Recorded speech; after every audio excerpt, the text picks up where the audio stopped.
বন্ধন news, সত্যের বন্ধন। এলাকায় পানীয় জল ও জল নিকাশির বেহাল অবস্থা প্রতিবাদে সপ্তগ্রাম পঞ্চায়েতে বিক্ষোভ স্থানীয় বাসিন্দাদের। হুগলির জেলার সপ্তগ্রাম বিধানসভার অন্তর্গত সপ্তগ্রাম পঞ্চায়েতের চক বাঁশবেড়িয়ার বড়োপাড়া 3 নম্বর ঘুমটি বাউরিপাড়া সহ একাধিক এলাকায় একটু বৃষ্টি হলেই জল জমে যায়, ড্রেনের জল ভর্তি হয়ে যায় রাস্তায়, এমনকি বাড়ি ও দোকানে সেই জল ঢুকে পড়ে, যার জেরে সমস্যায় পড়েন স্থানীয় মানুষ, ব্যবসায়ীরা। এই জল শুধু বর্ষা নয়, 12 মাস জল জমে থাকে, এমনটাই অভিযোগ এলাকাবাসীর। এলাকায় কোনো পাকা ড্রেন নেই, কাঁচা ড্রেন থাকলেও সেই ড্রেন বন্ধ হয়ে রয়েছে। পাশাপাশি এলাকায় পানীয় জল নেই কোনো আলোর ব্যবস্থা, রাস্তার সমস্যা তো রয়েছে, নতুন বছর নয় বহু বছর ধরে এই সমস্যা রয়েছে, এমনটাই অভিযোগ স্থানীয় বাসিন্দাদের। তবে এর আগে পঞ্চায়েত সমিতি, বিডিও অফিসে বিভিন্ন প্রশাসনিক স্তরে অভিযোগ জানিয়েও কিছু কাজ হয়নি। তাই এদিন স্থানীয় মানুষরা পঞ্চায়েত অফিসের সামনে বিক্ষোভ দেখান। ঘটনাস্থলে এসে পরিস্থিতি নিয়ন্ত্রণে আসে মগরা থানার পুলিশ। কিছুক্ষণ বিক্ষোভ চলার পর প্রধানের ঘরের সামনে গিয়ে তারা বিক্ষোভ দেখান। স্থানীয় বাসিন্দাদের দাবি প্রধানকে এলাকায় যেতে হবে এবং তারা কীভাবে রয়েছে তা দেখতে হবে। কিছুক্ষণ বিক্ষোভ দেখানোর পর প্রধান, উপপ্রধান সহ পঞ্চায়েতের একদল প্রতিনিধি দল পুলিশকে সঙ্গে নিয়ে ঘটনাস্থলে গিয়ে পরিদর্শন করেন এবং খুব তাড়াতাড়ি সমস্যার সমাধান হবে বলে পঞ্চায়েত প্রধান জানান।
যত কারখানা হয়েছে তার জন্য স্যার এই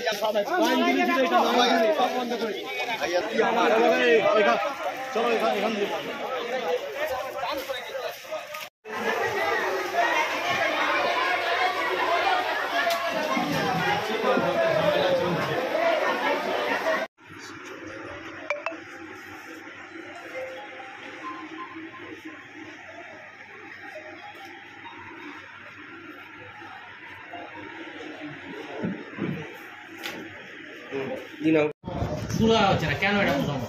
না, আমরা সব জায়গায় জানিয়েছি, দীর্ঘদিনের ঝামেলা, এটা নতুন না। মানে আমাদের হচ্ছে কি হাই ড্রেন, মানে কি জল নিকাশিটা মানে খুবই মানে কি দুর্বল, পুরো সপ্তগ্রামেই আছে। তারপরে ওই চাওয়ালপট্টি হয়েছিল, আমরা সব জায়গা উপরে জানিয়েছি, এসডিওকে জানিয়েছি, কেএমডিকে জানিয়েছি, ওনারা ব্যবস্থা নিচ্ছেন, প্রসেসটা অনেক এগিয়ে গেছে। আমাদের পঞ্চায়েতে ফান্ড অত নেই যে আমরা মানে কি বড়ো কাজটা করতে পারবো। আমরা সব জায়গায় জানিয়েছি, এবার ওনারা ইনস্ট্রাকশন দিলেই আমরা মানে কি কাজটা করতে পারবো। এই এলাকায় মূলত জলটা এলএনটি কিছু জায়গায় এলএনটি ব্লক করে দিয়েছে, সেই জন্য এই বছরে মানে কি বেশি হচ্ছে। এলএনটির সঙ্গে আপনারা কথা বলেননি? ব্লকেজগুলো খোলার জন্য আমরা কথা বলেছি, পিডব্লিউডি জায়গা কিছু আছে ওনাদের সঙ্গে কথা বলেছি, কিন্তু ওনাদের তো কাজ চলছে। এবার ওনাদেরকে তো আমরা বলতে পারবো না যে আপনারা কাজ বন্ধ করে আপনারা এখান থেকে চলে যান, যেহেতু একটা ডেভেলপমেন্টে কাজ হচ্ছে, এটা আমি তো ওকে থামাতে পারিনি। যা সুবিধা মানে কি হচ্ছে ওনারাও আমাদের সাথে কোঅপারেট করছেন, ঠিক আছে। এটা নাকি মানে ওনারা মানে কি আমাদেরকে কোঅপারেট করছেন না, করছেন। কোন জায়গায় আমরা বলছি জেসিপি লাগিয়ে এটা করে দিন, ওনারা করে দিচ্ছে। বা আমাদের মানে কি যা অসুবিধা হচ্ছে ওনাদের জন্যে, ওনাদের যত এরিয়া পড়ছে ওনারা করে দিচ্ছে, কিন্তু সপ্তগ্রামে জল তো এদিকে আসছে, ড্রেনটা ব্লক হয়েছে, কিছু কিছু পাবলিকও আছে যা ড্রেনের ব্লকের জায়গা ওইখানে মানে ঘর করে বসে গেছে। এবার আমরা কি করে মানে ওনাদেরকে ঘরটা বলবো কি ভেঙে দিন। এই সময় যেভাবে বর্ষার লাগিয়েছি, আমাদের পঞ্চায়েতে পাম্প আছে বা ভাড়া করে আমরা জায়গা জায়গা পাম্প লাগিয়ে জলটা মানে বার করে দিচ্ছি। এবার এদিকে বার করছি তো ওদিকে চলে যাচ্ছে, মানে নিকাশিটা হচ্ছে না। কিন্তু এই সময় ডেঙ্গু জল যাচ্ছে তো এলাকার ডেঙ্গু। দেখুন আমাদের যা হচ্ছে পঞ্চায়েতের পক্ষ থেকে আমরা সবই চেষ্টা করছি, ব্লিচিং ছড়ানো থেকে ভিজিট করানো থেকে বা আমরা স্প্রে করানো থেকে আমরা সব কিছু করছি। আর ডেলি আমাদের ভিআইপি ডেলি মানে যায় বাড়ি বাড়ি গিয়ে সার্ভে করে নিয়ে আসে, কার জ্বর হচ্ছে, কার ডেঙ্গু মানে কি হয়েছে কি না, টেস্ট করার ব্যাপার। আমাদের হসপিটাল সাথেও আমরা যুক্ত আছি। কিন্তু এভাবে জল জমে থাকলে সেখানে তো বলুন, আমি তো 2 মাস হলে এসেছি, আগামী 5 বছরের মধ্যে দেখবেন আর জল জমবে না। মানে এলাকার বাসীরা বলছে যে বারংবার ভোট আসে, ভোট যায়, সবাই আসে ভোট চাইতে, কিন্তু তারপরে আর কেউ ডাকে না। হ্যাঁ, কিন্তু এবারে ভোট দিয়ে যাকে জিতিয়েছেন তাকে তো সময়টা দিতে হবে কাজটা করার জন্য। আগেরবার যাকে ভোট দিয়ে জিতিয়ে দিলেন সে তো কিছু কাজ করেনি বলে এখন জলমগ্ন অবস্থায় তারা বসে আছে। এবার তারা বুঝতে পারছেন কাকে ভোটটা দিয়েছিলেন, কিন্তু জলমগ্ন এলাকাটা ঠিক করার জন্য তো সময় লাগবে। যাবেন কি এলাকায় দেখতে? বসে মানে পা দিয়ে কাজ করতে হচ্ছে, খাওয়ার জল পাওয়া যাচ্ছে না, লাইট পোস্টে লাইট থাকছে না, কিন্তু অন্ধকারে আমাদের ঘুরে বেড়াতে হচ্ছে। কোন সময় সাপ পেটে মেরে ফেলছে। তো এই যে সমস্যার জন্য কি আমাদের সবসময় কি পোহাতে হবে? আপনারা কোনো ব্যবস্থা নেবেন না? কোন পঞ্চায়েত, কোন এলাকা? এটা সত্যগ্রাম পঞ্চায়েত। কি এলাকার নাম? এই এলাকার বাউরিপাড়া। আর কোথায় কোথায় সমস্যা আছে? সমস্যা তো দেখছি আমাদের সব দিক দিয়ে রয়েছে। কি চাইছেন? আমরা চাইছি আমাদের ভালোভাবে আমাদের একটু ভালোভাবে আমরা বসবাস করতে পারি। সব দিকে সমস্যা, ড্রেন, হ্যাঁ ড্রেন, তারপরে জলের ব্যবস্থা নাই, লাইটের ব্যবস্থা নাই, রাস্তায় অন্ধকারে চলতে হয়, কোন সময় সাপ কাটে মরে যাচ্ছে। কি নাম আপনার? আমার নাম টুকু বাউরি। সমস্যা তো অনেকই রয়েছে, আপনি তো এতক্ষণ দেখলেন। কি সমস্যা? এখানে সমস্যা অনেকই, রাস্তাও করলে অর্ধেক করবে, অর্ধেক ছেড়ে দেবে, এতটাই পয়সা পাস হয়েছে, এর আগে হবে না, এইসব সমস্যা। আমার বাড়ির কাছে নিজেই আলাদা জায়গা কি বলবো, আমার বাড়ির কাছে অর্ধেক রাস্তা করেছে, অর্ধেক করিনি, বলছে এতটাই পয়সা পাস হয়েছে। আর কি সমস্যা? সমস্যা এখানে বলতে রাস্তার তো প্রবলেম রয়েছেই, নিকাশি, পানীয় জল, আলো জল মোটামুটি পরে একটু কম পাই, আমরা জল পাই কম পাই, কিন্তু এই বর্ষার জলগুলো বাড়ি বাড়ি ঢুকে যাচ্ছে, জমে যাচ্ছে। ড্রেন পরিষ্কার নেই, ভালো নেই। হ্যাঁ, আলো আছে সেরকম আলোও আমরা পাই না। আমরা তো জানিয়েছেন কাউকে এই বিষয়ে? আমরা পঞ্চায়েত মেম্বারকে জানাই, আমরা তো বলি পঞ্চায়েত মেম্বারদেরকে বলি, বলে কোনো কাজ হয় না। ওরা বলে হ্যাঁ আমরা চেষ্টা করছি, দেখছি। কত বছরের সমস্যা এই সমস্যা? এই সমস্যা অনেক বছরে, কিন্তু এখন মোটামুটি কিছু কাজ হয়েছে, এরকম না যে কাজ হয়নি। কি নাম? আমার নাম এমডি মুন্না। মাদকাসক্ত যুবকদের জীবনের মূল স্রোতে ফিরিয়ে আনছে চুঁচুড়া নবজীবন foundation.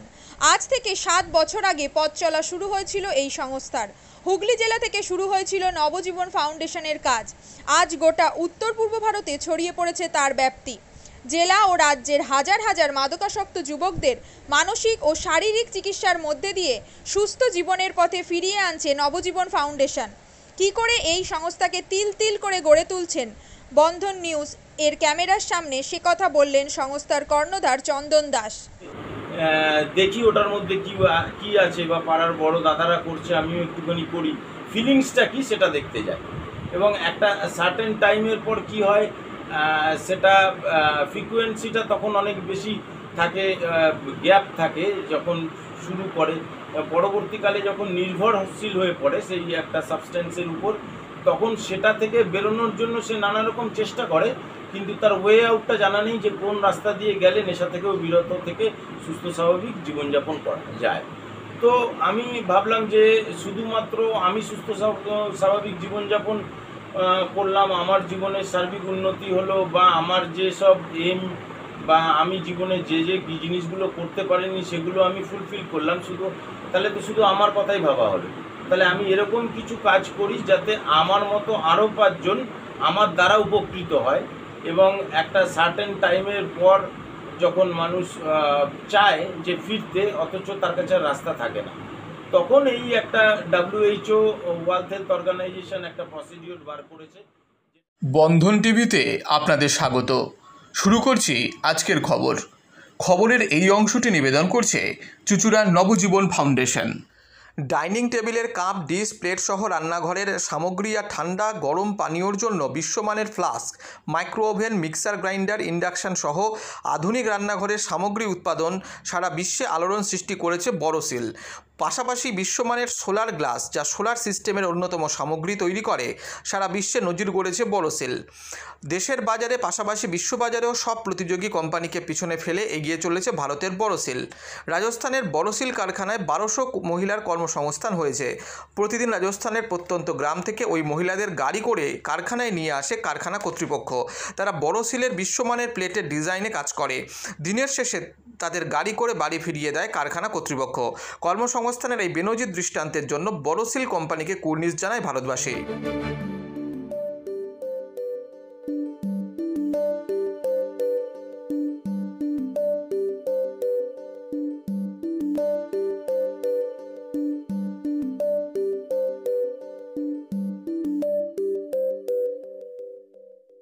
At Borosil, our products touch our customers' lives in many ways. Our philosophy is simple: understand the evolving needs of our customers and deliver solutions to meet them.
We look beyond business.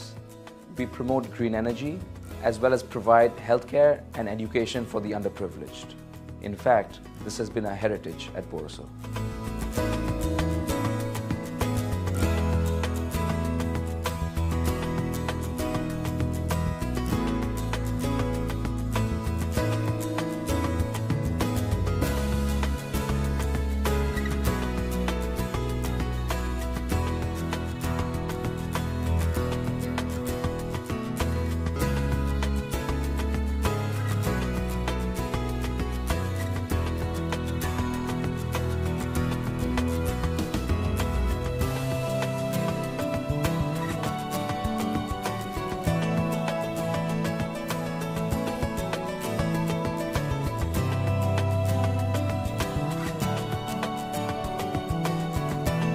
Our products are developed with innovation and thought. It is technology emboldened by the human spirit.